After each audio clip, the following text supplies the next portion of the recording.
Okay.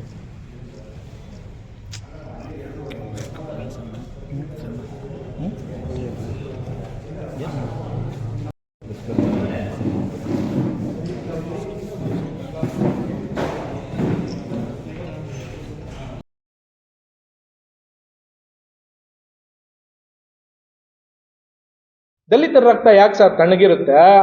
Bharat ದೇಶದಲ್ಲಿರೋದು, ಇಡೀ ಪ್ರಪಂಚದಲ್ಲಿರೋದು ಎರಡೇ ಜಾತಿ ಸಾರ್, ಒಂದು ಹೆಣ್ಣು, ಎರಡನೇದು ಗಂಡು. ಅದನ್ನು ಮಾಡಿ ಸಾರ್. ಯಾಕೆ ದಲಿತರು ದಲಿತರು ದಲಿತರು ಅಂತ ಅವ್ರ ಅಮಾಯಕರ ನಿಮ್ಮ ಲೆಕ್ಕದಲ್ಲಿ? ಅವ್ರ ಜೊತೆಯಲ್ಲಿ ಹಾಕೊಂಡು ರಾಜಕಾರಣ ಮಾಡೋದೇನೆ ನಿಮ್ಮ ಕೆಲಸ. ಮತ್ತೆ ಇನ್ನೊಂದು ಮಾತು ಹೇಳ್ತಾರೆ, ನಾನು ಫುಲ್ ಟೈಮ್ ರಾಜಕಾರಣಿ ಅಲ್ಲ ಅಂತ ಹೇಳ್ತಾರೆ. 80,000ಕ್ಕಿಂತ ಅಧಿಕ ಮತಗಳನ್ನು ಕೊಟ್ಟು ನಿಮ್ಮನ್ನು ಗೆಲ್ಸಿರೋದು ಫುಲ್ ಟೈಮ್ ರಾಜಕಾರಣ ಮಾಡಕ್ಕ, ಪಾರ್ಟ್ ಟೈಮ್ ರಾಜಕಾರಣ ಮಾಡಕ್ಕ ಸಾರ್? ನನಗೆ ಗೊತ್ತಾಗ್ತಾ ಇಲ್ಲ. ನೀವು ಅದನ್ನ ಜನಕ್ಕೆ ನೀವು ವರದಿಯನ್ನು ಕೊಡ್ಬೇಕಾಗ್ತದೆ. ಅದಾದ್ಮೇಲೆ ಇನ್ನೊಂದು ಮಾತು ಹೇಳ್ತಾರೆ,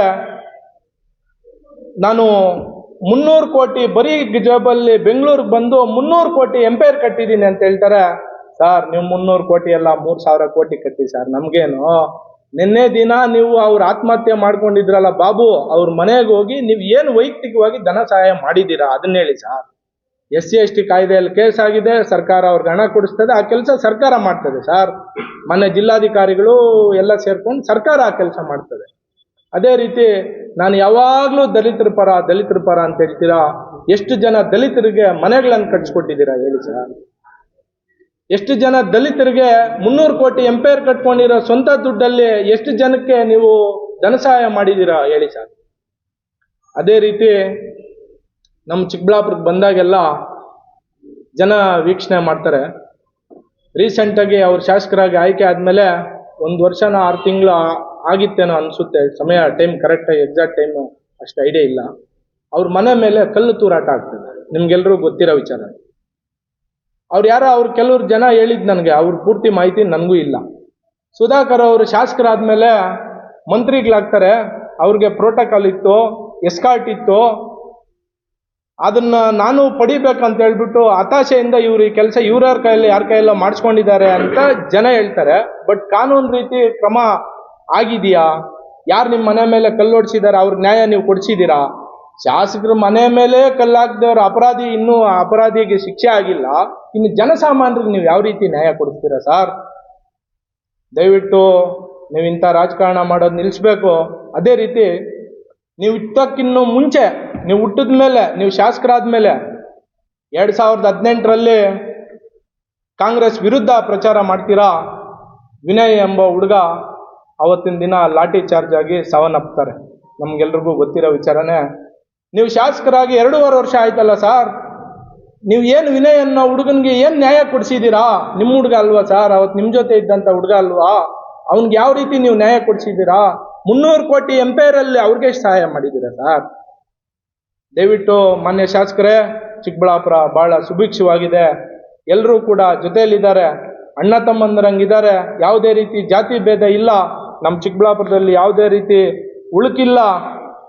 ಹಂಗಾಗಿ ಮತ್ತೆ ಇನ್ನೊಂದು ಮಾತು ಹೇಳ್ತಾರೆ, ನಾನು ಫುಲ್ ಟೈಮ್ ರಾಜಕಾರಣ ಮಾಡಲ್ಲ, ಫುಲ್ ಟೈಮ್ ರಾಜಕಾರಣ ಮಾಡಿದ್ರೆ ಅಣಕನೂರು ಜೈಲು ತುಂಬೋಗ್ತದೆ ಅಂತ ಹೇಳ್ತಾರೆ ಸರ್.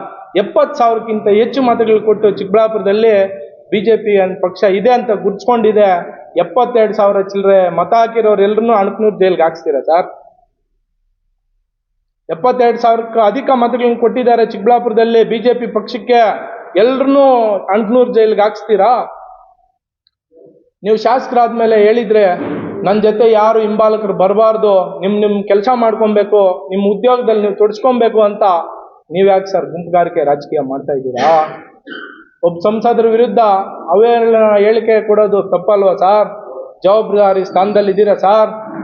ಚಿಕ್ಕಬಳ್ಳಾಪುರ ಜನ ಏನೋ ಅವರ ವ್ಯವಸ್ಥೆನೋ ಇನ್ನೊಂದು ಮತ್ತೊಂದು ಒಂದು ಹೊಸ ನಂಬಿಕೆನೋ ಇನ್ನೊಬ್ಬರನ್ನ ಹೊಸ ಮುಖ ಪರಿಚಯ ಮಾಡ್ಬೇಕಂತೇನೋ ಅವತ್ತಿನ ದಿನ ಅವರು ಚಿಕ್ಕಬಳ್ಳಾಪುರದಲ್ಲಿ ಕಾಂಗ್ರೆಸ್ ಪಕ್ಷಕ್ಕೆ ಹೆಚ್ಚಿನ ಮತವನ್ನು ಕೊಟ್ಟು ನಿಮ್ಮನ್ನು ಶಾಸಕರಾಗಿ ಆಯ್ಕೆ ಮಾಡಿದ್ರು ಸರ್. ಇದೇ ಸಾಮಸೇನಹಳ್ಳಿ ಅನ್ನೋ ಒಂದು ಗ್ರಾಮ, ಒಬ್ಬ ದಲಿತ ಯುವಕ ಕಾಂಗ್ರೆಸ್ ಪಕ್ಷದ ಕಾರ್ಯಕರ್ತ ಸಾವನ್ನಪ್ತಾನೆ ಸರ್. ನಾನು ಕೂಡ ಅವ್ರ ಮನೆಗೆ ಹೋಗಿದ್ದೆ, ನನ್ನ ಕೈಲಾದ ಮಾತ್ರ ಸಹಾಯ ನಾನು ಮಾಡಿ ಬಂದೆ. ಆವತ್ತು ನೀವು ಅವ್ರ ಮನೆಗೆ ಹೋಗಿ ಹೇಳಿ ಬರ್ತೀರಾ 2 ಲಕ್ಷ ಧನ ಸಹಾಯ ಮಾಡ್ತೀನಿ ಅಂತ. ಸರ್, ದಯವಿಟ್ಟು ಅವ್ರು ಧನ ಸಹಾಯ ಮಾಡಿದ್ದೀರಾ ಸರ್? ನಾನು ಕಾಂಗ್ರೆಸ್ ಪಕ್ಷ ಬಿಜೆಪಿ ವಿರೋಧಿ ಅಂತ ಹೇಳ್ತೀರಾ ಸರ್? 70 ವರ್ಷಗಳ ಕಾಲ ಕಾಂಗ್ರೆಸ್ ಪಕ್ಷ ನಮ್ಮ ದೇಶವನ್ನು ಆಳಿದೆ ಸರ್. ಬಾಬಾ ಸಾಹೇಬ್ ಅಂಬೇಡ್ಕರ್ ಅವರನ್ನು ಸೋಲಿಸಿದ್ದು ಯಾರು ಸರ್? ಬಾಬಾ ಸಾಹೇಬ್ ಅಂಬೇಡ್ಕರ್ ಅವರ ಫೋಟೋ ಇಟ್ಕೊಂಡು ರಾಜಕಾರಣ ಮಾಡ್ತೀರಾ? ಅವ್ರಿಗೊಂದು ಭಾರತ ರತ್ನ ಕೊಡ್ಸಕ್ಕಾಗ್ಲಿಲ್ಲಲ್ಲ ಸರ್ ನಿಮ್ಮ ಪಕ್ಷಕ್ಕೆ. ನೀವು ದಲಿತ ವಿರೋಧಿ ಬಿಜೆಪಿ ದಲಿತ ವಿರೋಧಿ ಅಂತ ಯಾವಾಗ್ಲೂ ಹೇಳಿಕೆ ಕೊಡ್ತೀರಾ, ಪ್ರೆಸ್ ಮೀಟ್ ಮಾಡ್ತೀರಾ, ಮಾತೆತ್ತಿದ್ರೆ ನಾನು ಕಾಂಗ್ರೆಸ್ ಅಂತ ಹೇಳ್ತೀರಾ. ಕಾಂಗ್ರೆಸ್ ಪಕ್ಷದಲ್ಲಿ ದಲಿತರ ಹಣ ದುರ್ಬಳಕೆ ಆಗಿದೆ. ಅದ್ರ ವಿರುದ್ಧ ಒಂದ್ ದಿವಸನಾದ್ರೂ ಸೆಷನ್ ಅಲ್ಲಾಗ್ಲಿ, ಅಧಿವೇಶನದಲ್ಲಾಗ್ಲಿ, ಚಿಕ್ಕಬಳ್ಳಾಪುರಕ್ಕೆ ಬಂದಿದ್ದ ಕಾರ್ಯಕ್ರಮದಲ್ಲಾಗ್ಲಿ ಮಾತಾಡಿದ್ದೀರಾ ಸರ್? ತಾವು ಶಾಸಕರಾಗಿ ಆಯ್ಕೆಯಾಗಿ 2.5 ವರ್ಷ ಕಳೀತಾ ಬಂದಿದೆ ಸರ್. 2.5 ವರ್ಷಗಳಾದ್ರೂ ಈಗೂ ಕೂಡ ದರ್ಖಾಸ್ ಕಮಿಟಿ ಆಗಿಲ್ಲ ಸರ್. ಎಷ್ಟು ಜನ ದಲಿತರಿಗೆ, ಎಷ್ಟು ಜನ ಹಿಂದುಳಿದ ವರ್ಗದವ್ರಿಗೆ, ಎಷ್ಟು ಜನ ಬಡವರಿಗೆ ನೀವು ಜಮೀನು ಮಂಜೂರಾತಿ ಮಾಡಿಕೊಟ್ಟಿದ್ದೀರಾ ಸರ್? ರಾಜಕಾರಣ ಚಿಕ್ಕಬಳ್ಳಾಪುರದಲ್ಲಿ ಭಗವಂತನ ಆಶೀರ್ವಾದ, ರಾಜಕೀಯವಾಗಿ ನಿಮಗೆ ಒಂದು ಸ್ಥಾನ ಸಿಕ್ಕಿದೆ ಸರ್. ಅದನ್ನ ಒಳ್ಳೇದಕ್ಕೆ ಉಪಯೋಗಿ ಸರ್, ಒಳ್ಳೇದಕ್ಕೆ ಉಪಯೋಗಿಸಿ. ಯಾಕೆ ಎಲ್ಲರ ಮೇಲೆ ಎತ್ಕಟ್ಟುವಂಥ ಕೆಲಸ ಮಾಡ್ತೀರಾ? ಬೆಂಕಿ ಇಡೋ ಅಂತ ಕೆಲಸ ಯಾಕೆ ಮಾಡ್ತೀರಾ?